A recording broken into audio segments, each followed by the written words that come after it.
there anybody here? Can you hear me? If you can hear me, not once the yes.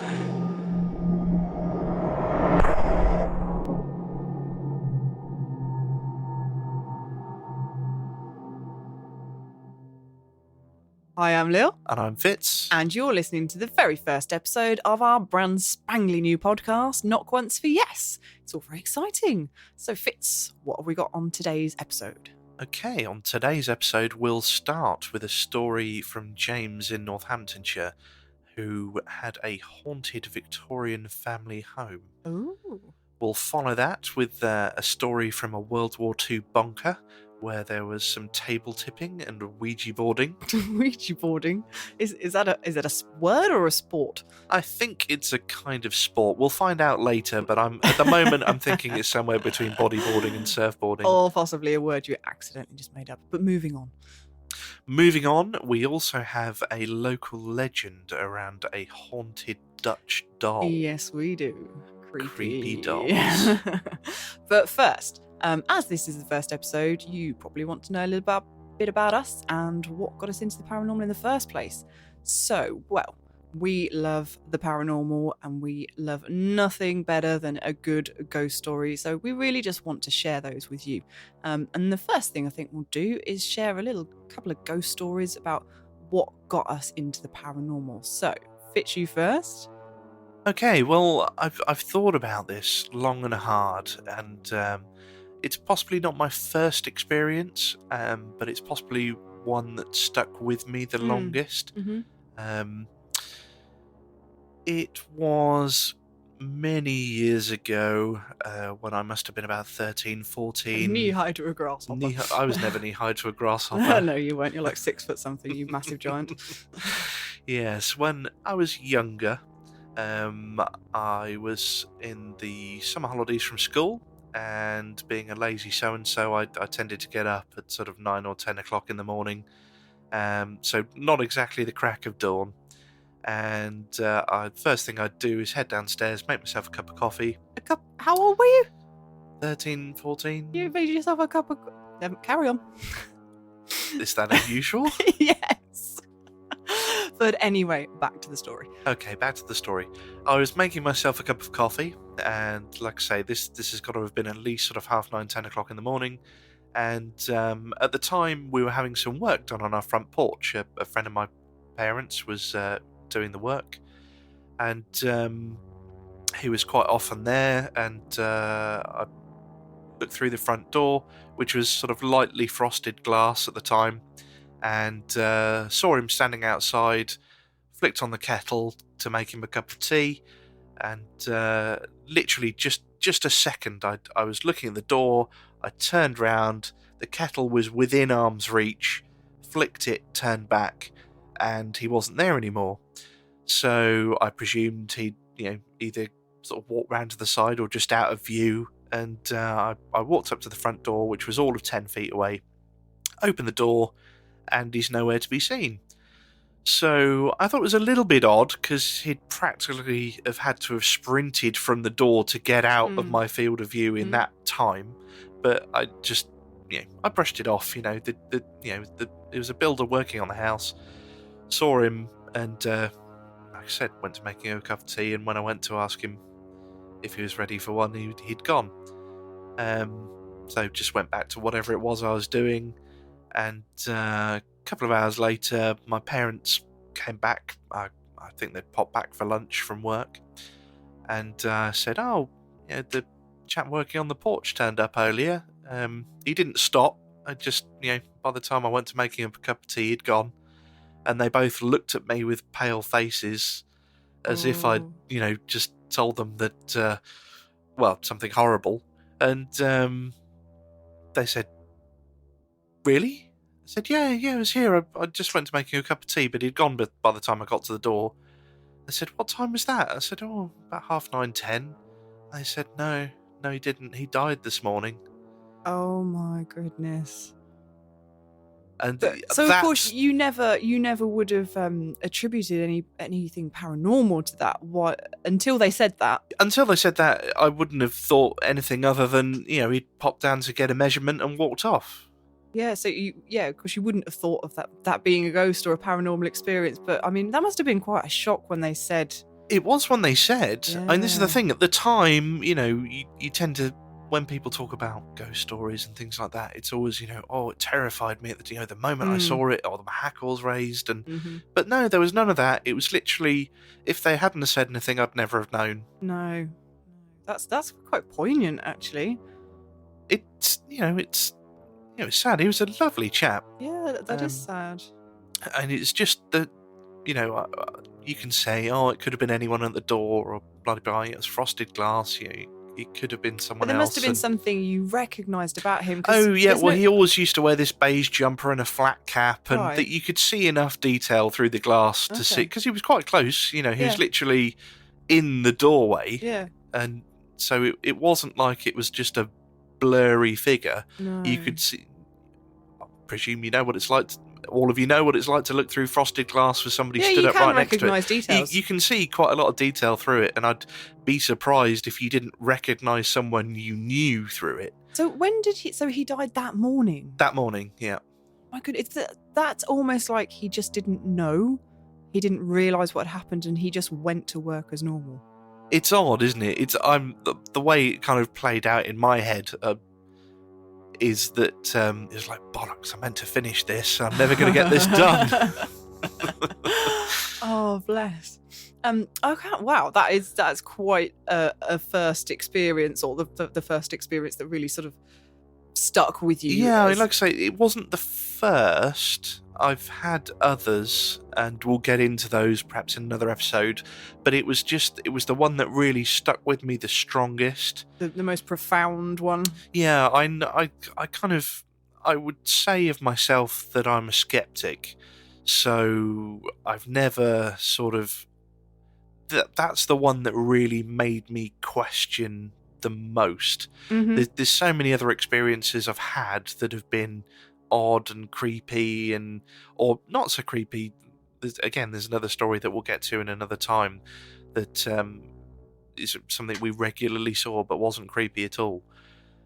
But it was just so that there seemed like my brain gave it motive, if you know what I mean. It was I meant to finish this, or it really makes you question what happened there. Yeah, it really sort of made me think about it. Yeah. I grew up in a household where you weren't considered crazy for having an interest in the paranormal, shall we say. So I sort of had to develop my skepticism over time. So it wasn't immediately like, I can't have seen that. No, so you didn't dismiss it immediately, and it made you perhaps ask some big questions. Yeah, it's really something that made me, think. Wonder, yeah. I wonder about the wonderful workings of the universe. Yes, as a skeptic, I wouldn't ascribe sort of intention or... No, you're quite scientifically minded, aren't you? But, there's nothing to say that paranormal experiences, in my mind, it's not mutually exclusive of science. But that's probably a discussion we should say for another time. Yeah. Basically, as far as I'll go is to say, I saw something strange and I don't have an explanation for it. Mm-hmm. And that's generally as far as I'll go on paranormal. It's strange and it stuck with me, and it was a haunting experience, not in the sort of woo haunting, but haunting in the fact that moment when they said that he'd passed on that morning was just, it struck me, and it stayed with me, and it stayed with me for a long time. That's quite intense, yeah. Well, wow. Shall we go to... Yes, I think we'll move on from that story to a submission from James regarding his Haunted Victorian family home. Excellent, let's hear that. I grew up in the 70s in a small village called Wollaston in the UK, and I wanted to share the story of The Man. From the age of about 5 to 12 years old, I can remember many strange occurrences that took place in our large Victorian house. Here are some of them. I remember being woken up every night at around 10 p.m. by someone with heavy feet climbing the stairs to the landing outside my room. Knowing it was not my parents, I stared at the frosted glass door and waited for someone to walk past. They never did. The footsteps just stopped, every night. As kids, my friends and I would play a game where we would try and catch the ghost who constantly walked around upstairs with such heavy footfalls the lights would shake in the downstairs rooms. We would run up both staircases simultaneously and search every room to always find them empty. This was a game we only ever played in daylight, of course. The walking around upstairs was a daily occurrence and became almost unnoticeable to us, but noted by visitors all the time. We would say, "Not to worry, it's just our ghost," on regular occasions to incredulous looks. My brother had a room with a large closet next to his bed built into the wall. He would hear footsteps in his closet nightly, just after 10 p.m, the sound akin to someone walking into his closet from the back, turning on their heels and walking out. Years after he moved out, my mother and I were clearing out a similar closet in her bedroom and found that the back wall was false, and it had actually been a corridor to my brother's room at one time, and had been blocked off to create the two cupboards. I can imagine the man checking my brother's room at night from this very passage. My sister was much older than I, and growing up she had a fixation on the man. If anything strange happened, it was always the man's fault. When pressed, she explained that the man would come into her room every night looking angry and that she didn't like him. This went on for years. This might also explain the footsteps on the stairs, as the only other door accessible on the landing without going past my door was hers. According to my mother, as a toddler, my sister would talk to someone unseen on many occasions, and was often observed watching invisible things in different rooms of the house, something my sister has no memory of now. One day, my Uncle Henry came to visit, as he often did, and whilst walking in the garden, he saw an old man in black clothes with a grey beard. The strangest detail was the top hat he was wearing, not normal attire in the 70s. He came inside to ask who he was, and when my mum went outside to confront the stranger, he was gone. Years later, my mother and I found a picture on an old shelf in the cellar. It was of a man matching the description my uncle gave years before, standing in front of the house with a young woman, his wife, and several children in Victorian clothing. On doing some research, we learned that he built the house and ran it as some kind of school, and they were known locally as Beauty and the Beast due to their large age difference. As far as anyone knew, he died there. Lots of strange and supernatural occurrences took place in that house. Cold spots, doors opening and closing on their own, apparitions glance from the corner of your eye, etc. Too many to mention, so much so they became part of daily life. The whole family, mum, dad, 3 brothers and a sister, had various stories to share. On moving out, the new owners didn't stay too long due to the man appearing in their bedroom, looking very angry before promptly disappearing. I'm 45 years old now and have revisited the house on a couple of occasions as my nephew's in-laws live there now. The place is completely different, with no vibe or sense of the paranormal. They don't experience anything strange or unexplained in the least, and have lived there now for many years. Even the cold spots have gone. I guess the man has finally found his peace. As for me, I have children of my own now, and always understand when they want to sleep with the lights on. Okay, wow. That was definitely an interesting one. It's got a little bit of everything. Yeah. And you've got footsteps, apparitions, a secret corridor. Very Union Blight. A picture of the person in question. It's multiple people have seen it.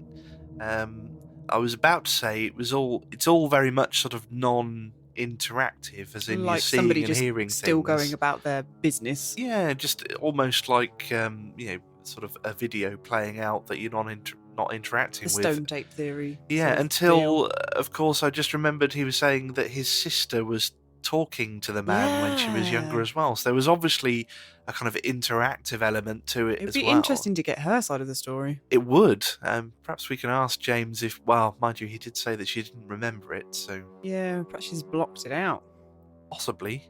I think if I was well, I suppose it depends how old you are. I don't know if anyone remembers when they're that young, but yeah, definitely it's got. Very interesting. So I'm not sure I would have wanted to grow up in that house though. No, it certainly sounds as if, everyone there was a little bit affected by it. Yeah, I don't think you don't really have a choice as to whether you believe in the paranormal. Surely, when you grow up in an environment like that where it's just happening. Yeah, people are always going to say, well, it's this settling, or you saw something, but a top-hatted man strolling through the garden is not the sort of thing that you'd. And then you find his photograph, and then you find the photograph, and he's been dead for years. Yeah. But I do find that interesting, actually.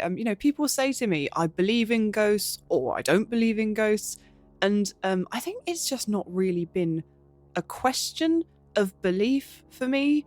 Like you said earlier, things have happened that you can't explain. And I think if you live in a house like that where stuff is happening constantly, that's not like a leap of faith. That's not a belief. That is stuff happening to you. Yeah,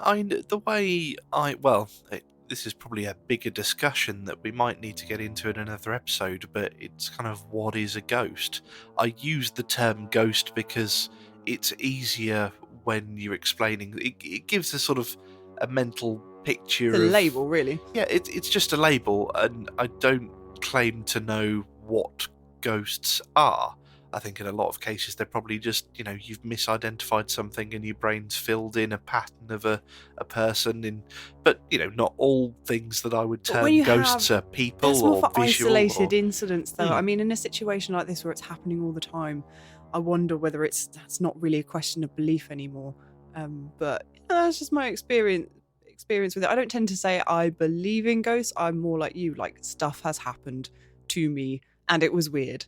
And I can't explain it.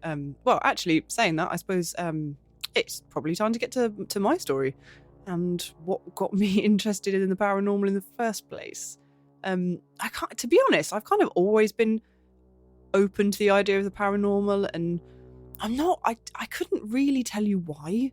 I remember as a child, a house that I grew up in when I was sort of from 7 years old to about 10, 11. I was convinced it was haunted. And I genuinely, I don't know why. I didn't actually experience anything there.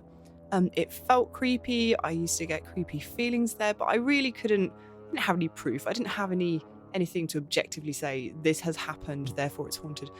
But having said that, after we moved out of the house, my mum told me years later that, in fact, she used to hear, this was a detached house, so that there weren't neighbours adjoining particularly. It was... you couldn't hear stuff from the houses next door. She used to hear children giggling in the house when there was nobody home. Oh. And worse than that, she apparently found furniture moved away from the walls as well, when there was nobody in the house but her. I wish she didn't tell us this because we were kids and she didn't want to terrify us at the time. But that made me think, years later I found this out and I was like, oh, I was right, and I didn't even know why. Though. Did you pick up on something? I don't know. I guess I must have done. I think children are sort of open to things like that, and they perhaps don't understand why. Clearly I didn't, but yeah, there was something there. I was right. But I think so yeah, I had a few things happen, but the house we moved to after that was where I had my first encounter, I suppose you could call it. The first thing, like you, that really sort of cemented it in my head, made me think, well, I can't, maybe ask the big questions. So the house that we moved into, it was an old house, I think maybe Edwardian, drafty, cold in the winter, freezing, wind blowing down the chimneys, the whole deal. And you would hear some funny noises there sometimes, I'm not gonna lie. But it was gentle things, it wasn't sinister. It was, you'd hear the crockery clanking downstairs when there was nobody home, like somebody was just, making themselves a cup of tea. It's quite sweet, really. You'd smell things as well. That was a funny thing.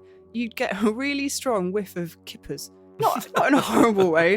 In like quite a pleasant, like somebody's just cooking their breakfast kind of way. But it would literally come out of nowhere. It would just like appear in the kitchen as this sort of bubble of scent. It was very strange. And then it would just vanish. Bizarre. And I've heard of things like pipe smoke and stuff being Yeah. caught in the fabric of We did used to smell, settees and things like that. Well, yeah, exactly. But you wouldn't get a pungent smell like that just appear and then disappear. No, and you can see how somebody's sitting on a sofa, you know, the air whooshes out and you've perhaps got a few, you know, particles left of the smoke or, you know, whatever. It's moving the air and you've caught a whiff of it because you're sat there very close to it. But to catch a waft of cooking kippers. Yeah, it was very, very distinctive. We used to smell, you know, the smell of like when you've snuffed a candle out? Yes. Or like blown out birthday candles. We used to get that sometimes as well, and it only in one place. It was just on the staircase or in the stairwell. And again, it would just like to puff out of nowhere and then disappear. Yeah, it's a very recognisable smell. It is there were very distinctive smells, and they just popped out of nowhere. There would never be any like windows open, or it wasn't coming in from outside, you know. But yeah, very strong, not like a you know, phantom smell. Very strong, very distinctive. Yeah, so that was strange, but it was all very gentle stuff. You know, it was not sinister at all. But then the first apparition, you know, proper full-bodied apparition that I ever saw was in that house, and it did freak me out. I was in my bedroom. I was sort of maybe 11, 12 years old at the time. I hadn't been asleep, but I was in bed. And I'd had my eyes shut, but I wasn't, you know, half asleep or anything like that. I hadn't been to sleep yet. It was dark. I had the lights off. And I just felt like something was not quite right. You know when you've got your eyes shut and somebody walks in a room and you don't hear them, but you just sort of know that somebody's there. So I opened my eyes, as you do, and I could see a person leaning over my bed, just freaky. staring at me. Yeah, it was very freaky. It was very strange. It wasn't detailed, if you know what I mean. It wasn't a shadow. It didn't look like a shadow. It looked more like water. It's going to sound really strange, but it looked like water droplets on the air in the shape of a man. And I looked at it and I got a good look at it. It was a few seconds. It wasn't like a blink and you miss it sort of thing. I stared because you would. Yes, I think I would. You would. And it literally dissipated before my eyes. I know this sounds like a special effect out of a horror movie, but that's all I can tell you is what I saw. So I stared at it. It was the shape of a man. He was looking right at me, and then it dispersed like it was water droplets that had come together in the shape of the man, and then they just sort of split apart and floated away in the air. Bizarre. It was really, really strange, and I've got no explanation for that. None at all. I know when you hear stories like this, you think, oh, you've had your eyes shut, you know, you might have been asleep. It's, you know, possibly sleep paralysis. I have had sleep paralysis. It's horrible. And because I've had it, I know it wasn't that. You know, I hadn't been asleep for a start, but I've had it enough to know the difference. But I was fully conscious. There was nothing in the room that would have been causing that. Obviously, it was my bedroom. It was a room I was familiar with. There was nothing that would have caused that to, you know, something to cast a shadow. It didn't look like a shadow. I've just got no explanation for it.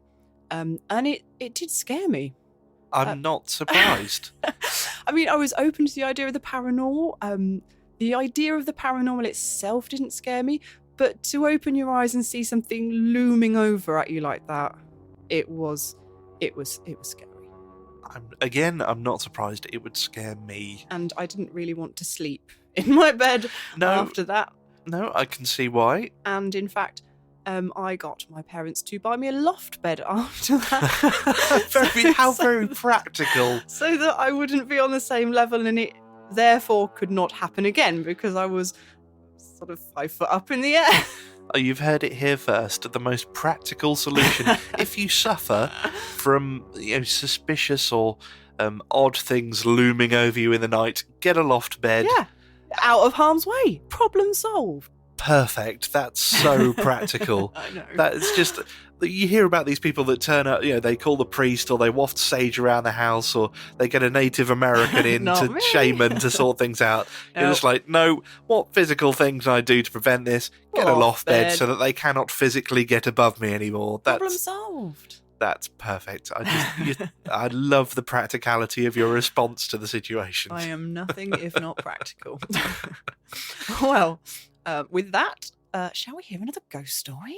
Yes, I think we'll move on to our table-tipping, Ouija-boarding Ouija board. Second World War bunga. Absolutely. I went on a ghost hunt last year with my sisters to an old World War II bunker that had 7 floors, all underground. It was left exactly as it had been, with dummies in uniform at workstations and in dormitories, as it's now a museum. We were split into groups and had vigils on the various floors. Unlike the people around me, I wasn't getting any sensations or feelings of spiritual activity until I tried the table tipping. I was in a group with 5 other people. We entered a room that looked like some sort of sick bay, as it had a couple of beds and a table with bandages, potions and surgical instruments on. We stood around a small table and were asked to spread our hands out and lay our fingers on top. It was all dark except for a torch our medium was holding, who, by the way, stood in a corner away from the table. We started to ask if there was anyone there. We could feel a very slight rock of the table, but we weren't sure whether it was the pressure of our fingers or just our imagination. My sister had the feeling that it was a child spirit, so we started asking if they wanted to play. The table began to rock from side to side. The medium told us to lift the energy in the room by laughing and joking. It seemed to work, as the more we did this and encouraged them to come and play, the more the table rocked. As the table vigorously rocked back and forth, the medium asked it to stop the table on 2 legs. Immediately, the table stopped moving and rested on 2 legs. By now, we were all amazed, but weirdly didn't feel scared. The medium then asked the spirit to balance the table on 1 leg. Slowly, with all our encouragement, keeping the energy strong, the 3rd table leg lifted and it balanced on 1 leg. We were stood around the table with our hands on top of it, holding our breath, as the table felt as if it was almost hovering. Someone in the group asked if the spirit could spin the table. Very slowly, we felt it start to move clockwise. We all started to walk with the table as it turned on 1 leg. Again, we kept talking and laughing to keep the energy going. The table started moving faster. We were walking faster to keep up. Someone in the group asked it to stop and go in the opposite direction. It stopped dead and slowly started to turn anti-clockwise. Eventually, the table dropped onto all 4 legs and the energy was gone. A small group of us went to a room on our own during a coffee break to try and connect with the child spirit we had communicated with earlier. We took a small fold-up table, a glass and a Ouija board. The room was in darkness, except for a small torch aimed at the table. The Ouija board was put on the table with the upturned glass in the middle. We all rested a finger lightly on the glass and started to ask the child spirit to come and play. After lots of encouragement, the glass very slowly started to circle. The more our energies lifted, through laughing and talking, the faster the glass moved. As it glided in a large circle, it began twisting left to right. We started to ask questions. We found that it was a boy called Hacker, who was 12 years old. By us asking questions and him giving yes or no answers, we were able to find out his history. He lived in the 7th century. His parents worked at a large house. His mum was a maid, and his dad was a gardener. He had a younger brother who was 6 years old. They used to play in the garden while their parents worked. The garden had a lake. One day, his brother jumped into the lake, but couldn't swim. Hacker jumped in to rescue him, but they both drowned. They were laid to rest in a Saxon burial site, which the World War II bunker had been built on. We asked him to come with us to our next vigil. It was 4 a.m. in the morning and we were coming to the end of the hunt. We met back up with our group and went off to the basement, where we all stood around a large rectangular table with our fingers spread out on top. The medium leading the group began to call the spirits. We asked Hacker to move the table, and slowly it began to rock. The energy got stronger and the table started to move vigorously. As it was rocking from side to side, it began moving forwards along the corridor. As the session ended, the medium thanked the spirits, and we all took our hands off the table. The table instantly stopped moving. But the freakiest thing that happened that night was what happened next. When we all took our hands off the table, it did a large shunt across the floor and hit the wall completely on its own. Wow, well, that already sounded like quite the experience before. Well, like she said, the freakiest bit of that story is when they took their hands off the table and it just moved. And it sounded like it was a big movement as well to go right into the wall like that on its own. Yeah, it certainly wasn't, from the sounds of things, just sort of settling down. It was No, a proper... that sounds like it. That was a big movement. And I know you were quite interested in the name that came through. Yeah, well... when you get these names through, it's obviously interesting to try and research them a little bit and see if there's any sort of truth to them. Well, and Hacker is not a name that I recognise. It's not a name that I'd ever heard before. Well, it's not sort of common, is it? So No. I looked, and it is an Anglo-Saxon name, oddly enough. Really? Oh. In the story, she spelt it H-A-K-K-A, and looking back, the sort of traditional spelling was H-A-C-C-A, but from memory, the written language at the time was a form of runic, and the C and K were interchangeable. So it wouldn't surprise me. And again, with names of that age, and even coming up to sort of Shakespeare's time, names are spilt differently all the time. Absolutely. Even people signing their own name will spell it differently on different occasions, so it wouldn't be unusual to have different spellings. Well, and a child of that age, a Saxon child, there's no guarantee he could spell or particularly write that much, I would think. No, I not that I know too much about it, but I wouldn't expect that a sort of an uneducated youngster would know how to spell. I mean, reading and writing would have been restricted to the aristocracy, I would have thought. Feel free to correct me if I'm wrong, listeners. Answers on a postcard. And when I think of Saxon names, I think of like Ethelred and Alfred. Ethelwald and those kind of things. Hacker's not... I was interested when you told me that it was... you'd looked it up and it was a Saxon name, not one I'd heard of before. So that's really interesting. Indeed. Okay, well, following on from our Second World War story, we can move on to our final listener's submission this episode. This one's from Frazer in Leicester. Hi guys, Frazer here. I have a story about my first paranormal experience. I'm kind of cheating a bit with this one because it's kind of two, but the first one I kind of dismissed quite a lot of the time, and it wasn't until the second one that I thought a lot more about it and how significant it was. But my actual first paranormal experience was when I was driving. It was on the way into Northampton town centre. It was quite late on in the evening. I think there was still a little bit of daylight out. It hadn't got fully dark yet, and it wasn't particularly busy.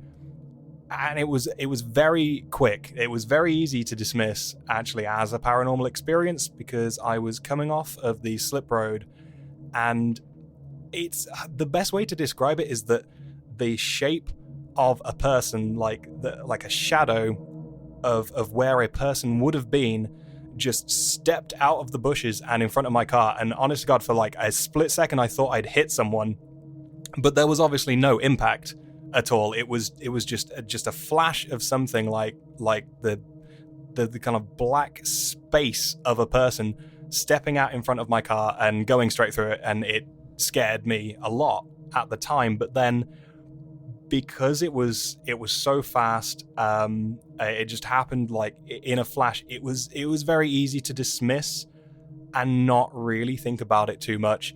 That is until I had my second kind of first paranormal experience, which really kind of opened my eyes to the whole thing a lot more. And that was a lot more terrifying for me. I was at my parents' house. It's in Northamptonshire, in a small little town called Raunds in the countryside, and it's a reasonably old house. I was down. This was late at night.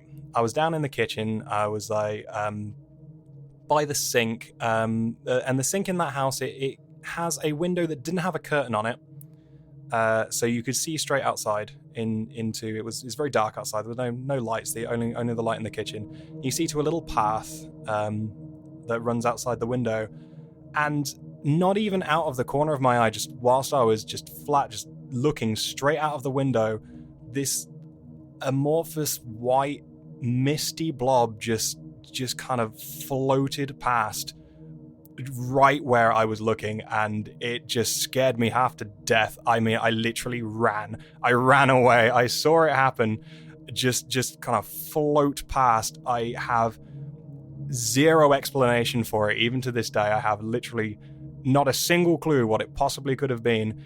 Just this weird white floating mist that just floated past the window where I was looking.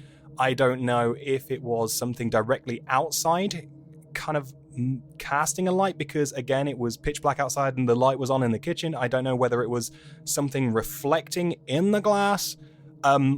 It just floated straight past the window, and I just did one. I ran away down away from the window, and kind of like a few minutes later I came and I peeped out of a different window through the curtain to see if I could see anything, but nothing, and I've not seen anything again since. But even though that wasn't technically my first paranormal experience, that was the one that really opened my eyes to the paranormal and made me think a lot more about what I saw on the road that day, which is kind of, the more I think about it these days, it freaks me out even more. And that was it. That was it, really, guys. Good luck with the podcast. Oh, I think for me, the creepiest part is when he said, "I'm not sure if it was something reflected in the glass." Oh yeah, that's like in the horror films As where if there's it something was- you see there's something in the mirror and you turn around and it's gone. And but it's behind you, Ugh. being the point. That to me is terrifying. The fact that you see something and it's something right behind you, and there's always that fear, like with mirrors, anything reflective. Really, it's like when you go to the bathroom in the middle of the night and it's late and the corridor's dark and you have to look in the mirror because it's above the sink, and there is always that. Well, for me, because I've lived in some spooky houses, probably, but there was always that fear that you're gonna see something and it's behind you and there's nowhere to run. That's not good. I think for me, the whatever it was that jumped out in front of the car was. I mean, it's bad enough when you're driving down the road and there's something in the road and you have to swerve and you get that little shot of adrenaline. But that first thought that somebody's jumped in front of your car, that's really got to give you a big you've got jolt. The adrenaline and the driver's fear, as well as the paranormal fear, because then it turns out there's nothing there and it was a ghost. Ugh, yeah, you got to take a little time to sort of calm down after that. Yeah, definitely. And I'd be worried about driving at night as well. Yeah, and he said it was sort of fairly easy to dismiss, so I wonder. But then clearly, though, it's played on his mind over the years. Yeah, I just wondering if in that situation I'd sort of pull over and check whether I've actually hit something. Although, he said there was no impact. So no, you would know. You'd likely, at least, unless you had a ridiculously loud stereo or something, you'd likely hear or feel something. Yeah, well, yeah, and he said it seemed to go sort of through the car. So yeah, I think definitely paranormal. I'd be. You do hear that, actually. You hear a lot of road ghost stories. It is a common one, the phantom hitchhikers and people stepping out in front of cars. Yeah, I have heard. It's not the first time I've heard it. I've heard a few through sort of TV programs and books and things. It does seem to be a fairly common one. Yeah, lonely road ghost. Spooky. Yeah. Well, if anyone out there has got any spooky road ghosts that they've encountered, then yeah, please do send us your story. We'll be very interested to see them. Okay, so one of the things I really love and I just find absolutely fascinating is when people tell me stories of their local legends, like urban legends from where they live, ghost stories that have grown up from around the places that they come from. Because it does seem that every town and village, especially in the UK, I don't know, probably elsewhere, has their own local legends, their own villains and heroes, and there's probably history where the idea comes from in the first place, and some of them grow into these fantastic ghost stories and urban legends, and I just think it's fascinating. I love them. I would love to hear stories from the places that people come from, UK, well, anywhere, not just the UK. I want to hear them all. Send them in, please. But for now, we're going to have one from our local area that I actually only found out about not so long ago, and it's just not far from us at all, from a little town called Findon. And it's a haunted doll. Oh, I know. dolls. I know you were going to say that. Dolls, man. What the hell? But yes, a haunted doll. So, Of course, a haunted of doll. course. So, in Findon, there used to be a charity girls' school that was founded in the 1700s. And in the 1700s, somebody had a doll made as like an emblem of the school. It was about 3 feet tall, carved from wood, and it was depicted in the Puritan school uniform of the time. Pretty stern looking. I imagine piercing eyes. That's The just world's my- freakiest school mascot. Absolutely. It's sounding creepy already, right? And it is holding a Bible in one hand and a scroll in the other hand that read, "Read ye scriptures." So yeah, pretty stern looking thing. And it was mounted above the door of the school. So yeah. So you could not avoid it. No, you could not avoid it. As soon as you went in there, that was the first thing you saw, which is, yeah, it's pretty grim. Worse than that, it is told that they actually had it hooked up to some kind of mechanism so that when you went through the door, it moved. I mean, who does that? That's not pleasant. No, it's not pleasant. And talk about trying to instill fear in these poor girls that went to this school. So as you can imagine, legends grew up around this doll. Ghostly activity within the school was attributed to the doll, and you can see how that happens. And girls are actually told of seeing the doll walking around the school at night. Oh, I know. it's just an image that's so easy to picture. Yeah, exactly. Just scuttering around in the dark on its little wooden legs. Oh. And apparently, the head mistress in the 1800s realised what an effective tool this doll could be for curbing misbehaviour, so she took it down from above the door and she put it in the basement. And from that point onwards, the threat of punishment for misbehaviour was actually to be locked alone in the dark in the basement with this doll for company. So in effect, torture of children is what she was going for. Pretty much, yeah. I mean, that would certainly stop me misbehaving.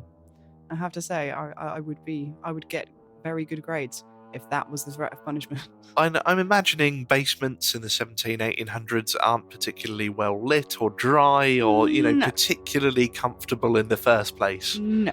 So we're talking a very dark, cold, wet room with a scary doll in it. Staring at you from the darkness. Oh, that is just terribly, terribly wrong. And it was used as a threat against children that misbehaved. I'm guessing they had pretty good behaviour.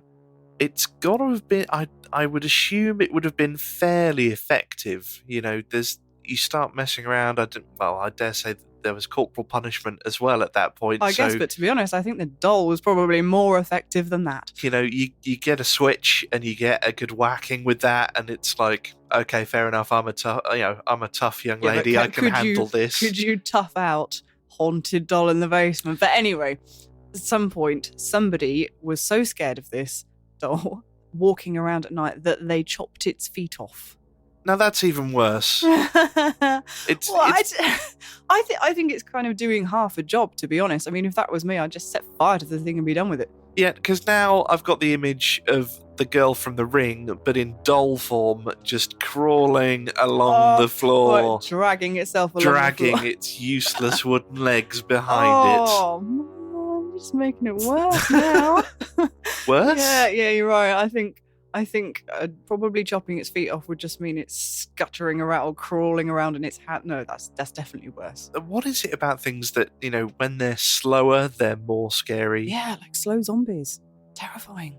Yeah, it's, even in the sort of non-paranormal or ghost films, that when the person is chasing somebody and they're just walking at a steady, confident pace, Yeah. rather than running. Well, it builds the tension, doesn't it? It's just that it's the much more build-up of dramatic. tension. And I Definitely. think if you were being chased, it's the sort of thing you should be easily able to outrun. Is a doll with no legs. That Well, you'd surely think on the list of things that you can outrun, at the top. a footless doll. Yeah, that is should probably probably be the one that you'd be least afraid of. But it just has this mental It's image. so sinister, though. So when the school closed, they took the doll to the local church. Did it close because too many children were scarred? Quite possibly. So they took it to the church for safekeeping. I'm not sure. By safekeeping, I don't know whether they mean safekeeping of the doll or to keep the doll People away safe from from people the safer. doll. Yeah, exactly. But for whatever reason, they took it to the church and they mounted it on a wall there. But in the 1980s, it mysteriously vanished. Never to be seen again. Nobody knows what happened to it. It just vanished. So presumably it crawled off on its stumpy little footless legs. We don't know. So it survived for 200 years approximately in this Yes. church and then disappeared. And then vanished. I've got to say, it sounds a bit pranky, like somebody's stolen it. You'd Well, like to yeah. imagine, in a sort of creepy way, that it's crawled down off its shelf or out of its box or wherever it was. Uh-huh. I mean, was it on display? Do we know? Yeah, It was, yeah. I saw it was known. It wasn't the Yeah. sort of thing that somebody. No, it wasn't hidden. I don't. Why do you It think wasn't so? sort of locked up in the basement I in a don't box. know. And No, I just said on the west wall. From what I can so gather. I mean, there's a lot of information out there, but it's a bit sketchy. So if anybody knows, yes, but let us know. I mean, it was up there till the 1980s. So anybody listening out there lives in Findon and knows anything about the doll, do let us know. We'll keep all answers in confidence if you were the person that made it disappear. Perhaps or you had, if you've perhaps seen you had it, a very good reason for making it disappear. Yeah, maybe if you live in Findon and you've seen a weird, 3 foot tall thing crawling Skulking through, around at night. yes, crawling across the road at 3 o'clock in the morning, you might let us know. Okay, now I'm scared to drive through Findon. Enough of the haunted dolls. That'll do for today. So please, if you have local legends, urban legend, ghost stories from your town or village, let us know. We really want to hear them. I would love that. And I'm afraid that's all we have time for this episode. Sad times. Sad times. But if you do have any stories, please feel free to send them through to us at knockonceforyes.com. And don't forget to follow us on Facebook at knockonceforyes.podcast and on Twitter at knockonceforyes, if at isn't too much at for you. At. That sounds like a gun. Something from Star Wars, actually. Oh, that's my geek coming out. You had a geek fail. I did have a geek fail. Okay, well, thanks very much for listening, and we'll see you next time. EVP session.